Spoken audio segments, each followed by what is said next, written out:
Assalamualaikum warahmatullahi wabarakatuh. Madayaw ug maayong adlaw kaninyong tanan. Magandang araw sa inyong lahat.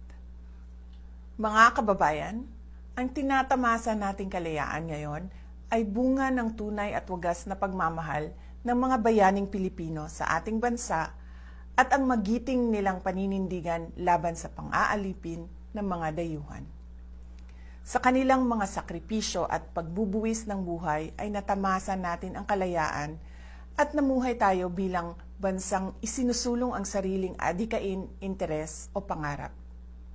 Ang araw ng kalayaan ay pagkakataon hindi lamang upang ipagdiwang ang ating kalayaan, kundi upang paalalahanan din tayo sa ating tungkulin na bantayan, pangalagaan at ipagtanggol ito sa lahat ng panahon.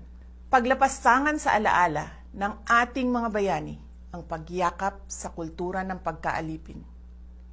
Paglapastangan sa diwa ng kalayaan ang pagsasawalang bahala sa paghihirap ng maraming pamilyang Pilipino at ang paglabag sa mga karapatan at sa batas.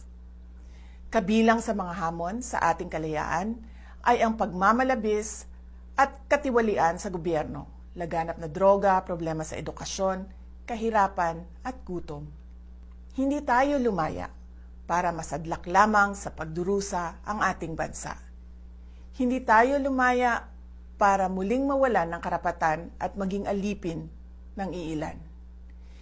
Ipinagmalaki natin sa mundo ang kalayaan ng mga Pilipino. Huwag nating isuko ang kalayaang ito sa mga taksil at walang malasakit sa ating mamamayan at sa ating bayan. Patuloy nating ipagtanggol ang ating kalayaan at kinabukasan mula sa mga mapang-alipin. Ang lahat ng ginagawa natin ay para sa Diyos, sa bayan at sa bawat pamilyang Pilipino. Syukran.